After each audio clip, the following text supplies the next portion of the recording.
15 जो तारीख है वो बहुत बड़ा है। वो इसलिए क्योंकि वक्फ बोर्ड पे सुनवाई होने वाला है। एक तरफ सीजीआई खन्ना साहब की विदाई होगी तो वहीं दूसरी तरफ नई सीजीआई की एंट्री होगी। इन दोनों के बीच में लोगों की निगाहें, सिर्फ लोगों की नहीं पूरे हिंदुस्तान वासियों की निगाहें वक्फ बोर्ड बिल को लेकर होगा कि फैसला क्या आएगा। इससे पहले सरकार की जो मंशा थी वो हम सबके सामने आई कि हम मुसलमानों के हक के लिए बिल ला रहे हैं, लेकिन वही मुसलमानों का कहना है कि भाई ठगने का काम मत कीजिए।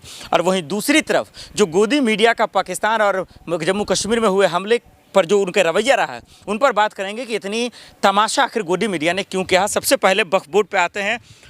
सर चतुर्वेदी जी, आप तो लगातार तमाम मसले पे बोलते रहे, वक्फ बोर्ड पे बताते रहे कि सरकार कैसे ठग रही है।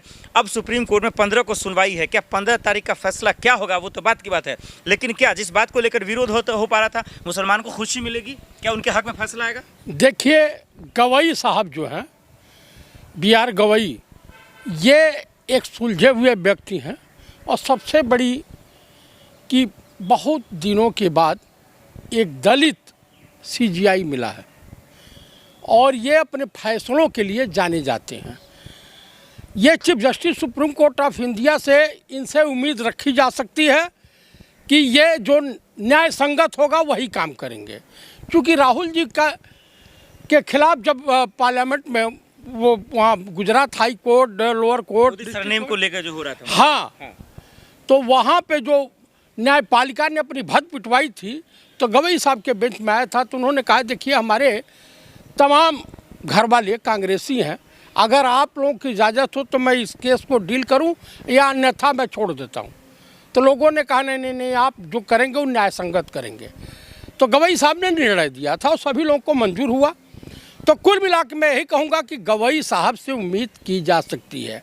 खन्ना साहब भी, चूँकि इनके पास ज़्यादा समय तो था नहीं, एक्सेप्ट किया और 14 तारीख को खन्ना साहब रिटायर हो जाएंगे और 14 तारीख को जो नए CGI पदभार ग्रहण कर लेंगे तो वो 15 को इस मामले को देखेंगे, डिस्कस होगी, बहस होगा, जो भी कानूनी प्रक्रिया है जो न्याय संगत है वो फैसला वो देंगे जरूर। लेकिन इस बिल को लेकर विरोध क्यों? आप भी कर रहे हैं, कांग्रेसी भी कर रहे हैं, ये तो कह रहे हैं मुसलमानों के हक में बिल है, ये उनके अधिकार के लिए, तो इतना तिलमिला क्यों रहे आप लोग? अच्छा देखिए, मुझे तिलमिलाने की ज़रूरत नहीं है।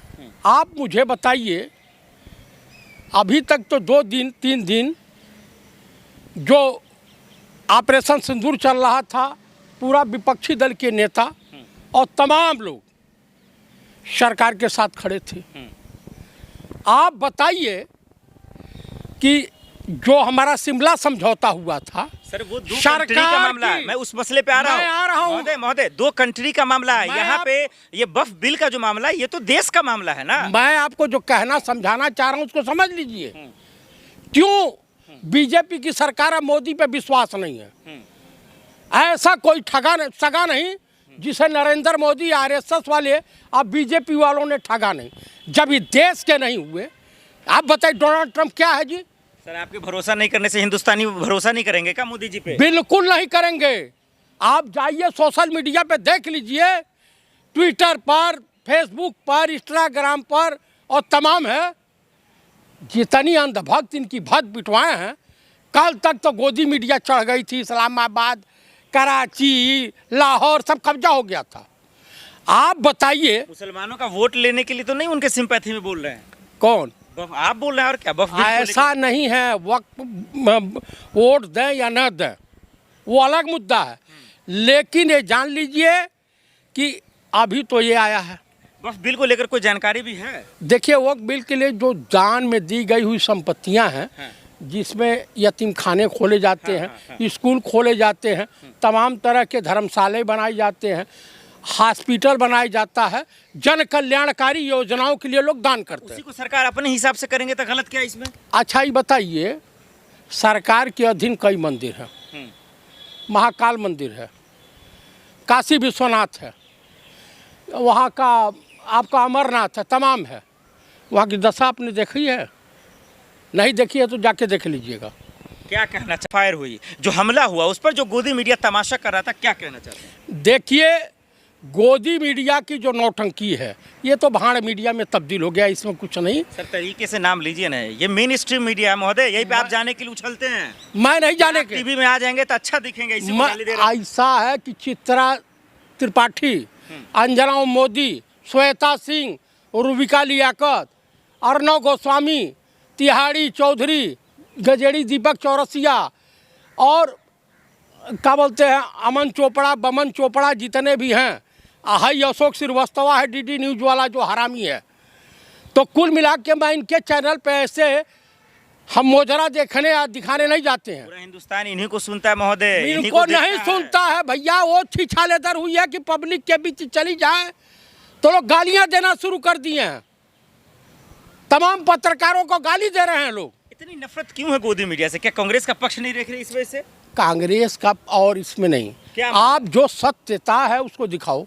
सरकार से आप कोई क्वेश्चन पूछोगे नहीं, जो पूछना है तो विपक्ष से तो पूछो। ऐसे मामले में सरकार से कोई सवाल पूछता है? आप मुझे बताइए, एक चीज़ बता दीजिए कि लाहौर तमाम जगह ही कब्जा कर लिए, सेना घुस गई, चली आई, तो लाहौर चित्रा त्रिपाठी, कराची श्वेता सिंह, इस्लामाबाद रूबिका लियाकत और जो जगह बचा तमाम शहर बच्चे हैं, गुजरेवाला और तमाम है, रावलपिंडी वगैरह, सब इन लोगों के हवाले कर दीजिए। इंडियन आर्मी क्या हो सकता है, सेना की आवश्यकता क्या है जब आप ही करोगे। और दूसरी बात, ये डोनाल्ड ट्रंप कौन होता है? क्यों देश का प्रधानमंत्री घुटने के बल टेक दिया? अरे सर, समझौता हुआ है, समझौता है, सुनिए, समझौता शिमला समझौता हुआ था। हमारे देश में तुम कश्मीर का मामला डोनाल्ड ट्रंप तय करेंगे? इसको तो चूड़ी पहन करके, घाघरा पहन करके किसी कोठे में जाके मुजरा सुनाना चाहिए। आप बताइए, देश के पीएम हो, लीडर हो कि या डीलर हो?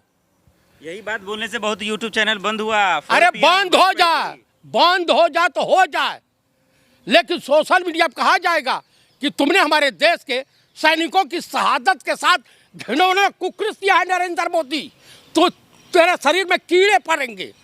अब तुमने भारत की अस्मिता और इज्जत आबरू को बेच दिया है। पूरा देश चिल्ला चिल्ला के कह रहा है। तो क्या देश का अपमान गोदी मीडिया ने भी किया? गोदी मीडिया ने किया और बीजेपी और आरएसएस वाले, इन लोगों संघी दलालों ने किया। तो गोदी मीडिया का क्या कसूर है गुरुजी? वो कैसे अपमान करेंगे? वो अच्छा, तो अपना काम कर रहे हैं, रिपोर्टर को भेज रहे हैं। भाई अच्छा ही बताइए, भारत सरकार के एक मंत्री को और सेना के कई अधिकारियों को हस्तक्षेप करना पड़ा रक्षा मंत्रालय की कि इस तरह की उल्टी सीधी खबरें न दिखाओ। बिल्कुल, आपकी बात एकदम सही है। माफी मांगा ना आज तक ने? माफी मांगा बजप्ते कैमरे पे आकर मांगा, टीवी चैनल पे। मैं आपको कह रहा हूँ, ऐसा कर्म ही क्यों करो जो माफी मांगनी इंसान गलती का पुतला है गुरुजी। गलती तो इंसान से ही होती है। देखिए, हमसे क्यों नहीं गलती होती है? हम तो नहीं किस तरह करते। हम लोग तो सेना के साथ थे, देश के साथ थे। अब देश का प्रधानमंत्री आज भाई साहब जिस तरह से देश की जनता श्रीमती इंदिरा गांधी को याद कर रही है, इसको तो कहीं चुल्लू भर पानी में डूब के मर जाना चाहिए। कभी मोदी जी से नाराज, कभी बीजेपी से नाराज, कभी गोदी मीडिया से नाराज। चाहते क्या आप लोग? हम लोग ये चाहते हैं कि तुमने अब हमारी मध्यस्थता डोनाल्ड ट्रंप करेंगे, जब ऑलरेडी शिमला समझौता कि हमारे और राहुल गांधी करेंगे। कौन करेगा? अरे भाई, इसमें तो कोई आएगा ना महोदय? नहीं आएगा। शिमला समझौता में कोई आया था? अरे भरोसा रखे मोदी से, मुंह तोड़। नहीं, कुछ नहीं, ये भरोसा ही कायर आदमी है। ये तो डरपोक है। इसने तो घुटने टेक दिया, भारत की इज्जत आबरू लेके अमेरिका के पैरों में रख दिया, हमारे स्वाभिमान का सत्यानाश कर दिया। क्या कहेंगे? एक तरफ गोदी मीडिया को देखा आपने, बहुत सारे यूट्यूब चैनल बंद हुए और ऑन भी हुए, लेकिन गोदी मीडिया कोई चैनल बंद नहीं हुआ। कहे कि बहुत फर्जी दिखाया, बहुत फेक न्यूज दिखाया, शर्मसार हुआ, सेना का भी अपमान हुआ। क्या कहेंगे? वो मोजरा दिखाने के लिए वो सब बने हैं, बीजेपी को मोजरा दिखा रहे हैं, भाजपाई नेताओं को। सरकार उनको बंद नहीं करेगी। जिस दिन इंडिया गठबंधन या कांग्रेस की सरकार होगी, हम इनके हलक में हाथ डाल देंगे गोदी मीडिया के, कि जो सच्चाई है उसको दिखाओ। बहुत शुक्रिया। ठीक है।